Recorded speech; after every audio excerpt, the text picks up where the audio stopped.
Book one, हैपरियन book one, ये मुझे याद करवाना, मैं आपको ये सेंड कर दूंगा। ये आसान है, जो आपकी बुक में करंट में दी गई है वो थोड़ी सी मुश्किल असाइनमेंट है।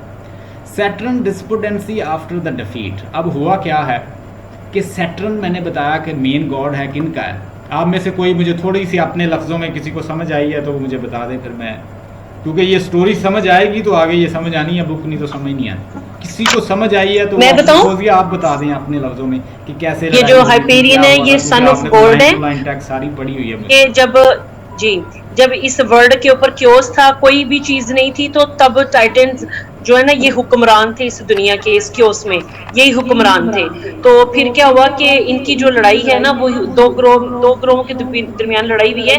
एक का नाम टाइटन है जो कि पहले की हुक्मरान थे, और दूसरे जो रेबेलियन है ना वो ओलंपियंस हैं जिनके साथ इनकी लड़ाई हुई है। तो क्या हुआ है कि उन्होंने टाइटन्स को जो है ना डिफीट कर दिया बुरी तरह। तो अब वो जिस तरह पैराडाइज लॉस्ट में शैतान जमीन पे गिर जाते हैं, तो उनको वो थोड़ी सी उसी का इसको पढ़े तो उसके जैसा उसके रिफ्लेक्ट जैसा ये फील पॉइंट होता देती है, है, क्योंकि ये उससे रिफ्लेक्ट देती है। इन्फ्लुएंस है। यहाँ हम लिखेंगे कि वो उससे इन्फ्लुएंस था और वो चाहता था कि मिल्टन की तरह लिखे और मिल्टन की तरह कामयाब पोएट बने।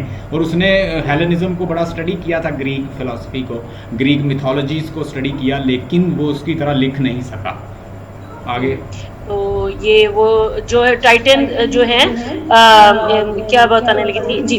तो वो जो सन ऑफ गॉड है हाइपीरियन वो गिरा पड़ा है, अब ना बेसूद पड़ा है, सैड पड़ा हुआ है कि सैटर्न, शिकस्त हो गई है बिल्कुल। सैटर्न पड़ा हुआ, सैटर्न पड़ा, सॉरी हैपेरियन, सैटर्न पड़ा हुआ है हैपेरियन जी। तो ऊपर कर रहा है हुकूमत अपनी सन जी, के। तो अब जो थिया है ना वो जो उसकी थिया उसको जब जाएगी तो वो उसी तरह जो उसकी वो थिया उसकी वाइफ है, वो उसको जाके उसको तसल्ली देगी और उसको मोटिवेट करेगी कि उठो, तुम दोबारा से जंग लड़ो और तुम लड़ सकते हो, तुम सुपर पावर हो। वो जिस तरह शैतान ने मिल्टन में कहा था ना वो अपनी स्पीच में कि हम लोगों ने क्या कहते हैं जन्नत की गुलामी से बेहतर है दोजख की हुक्मरानी। तो वो कहता है कि ठीक है हम लोग ना दोबारा से लड़ते हैं। ये अभी जो आपने बताया ना ये यही है। जो वाइफ है ना वो थी है, और वो सैटर्न की बहन है। वो बहन अपने भाई को मोटिवेशन के लिए आई है, और जब वो आती है तो वो उसका अपीयरेंस बताते हैं कि वो कैसी लगती है, लुक उसकी अपीयरेंस वो सारी इसमें बताई जाएगी।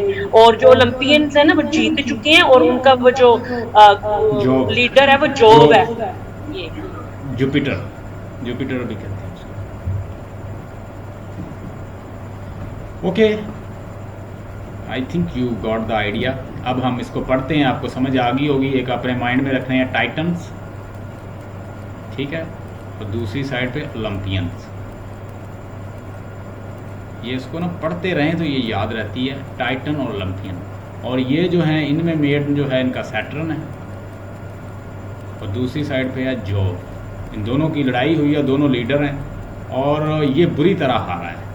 और ये अब किसी गार में जाके छुपा बैठा है सैटर्न, और वहाँ सोया बैठा है, सारे उन्होंने कैद कर लिए हैं। और ये बड़े ये ओल्ड गॉड है, ठीक है, और वो न्यू गॉड्स हैं, वो मॉडर्न, वो यूथ है, वो यूथ को रिप्रेजेंट करते हैं।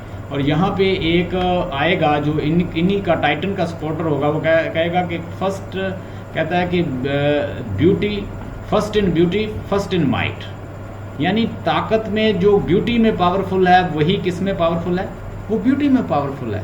यानी जो ब्यूटी में पावरफुल है वही पावर में पावरफुल है, उसकी पावर ज़्यादा है। तो इसमें वो बताता है कि हमेशा जो यूथ होती है, जो नया आइडिया होता है, जो यंग जनरेशन होती है, वो ओल्ड को रिप्लेस कर लेती है।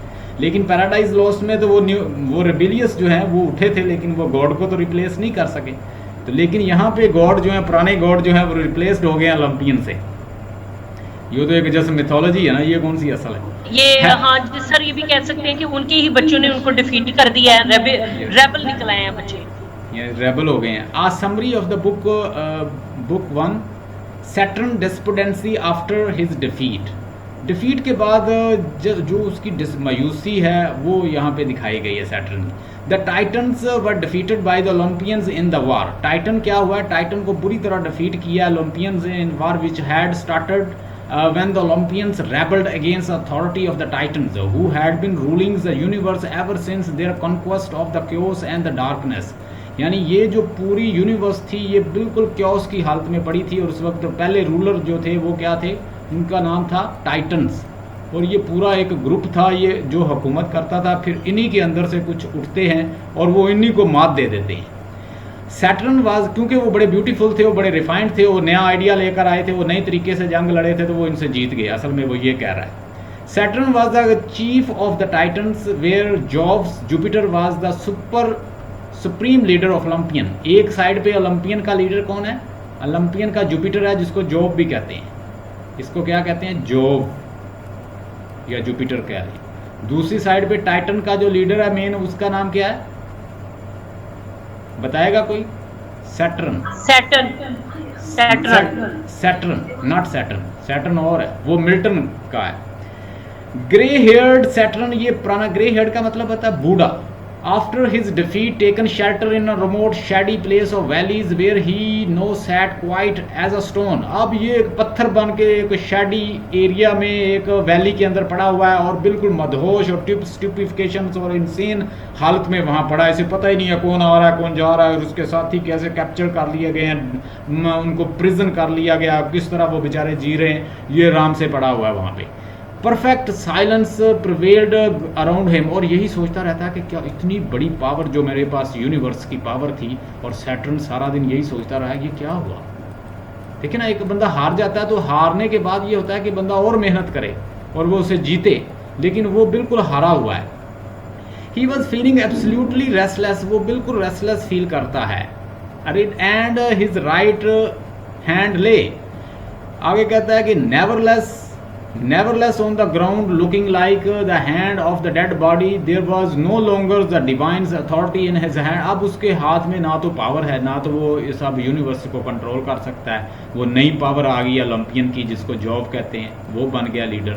और यहाँ पे सैटर्न जो है वो हारा पड़ा है। सैटर्न जो है वो बेचारा कहीं वादी में सर दिया हुआ उसने। He sat there in a state of deep despondency with his eyes closed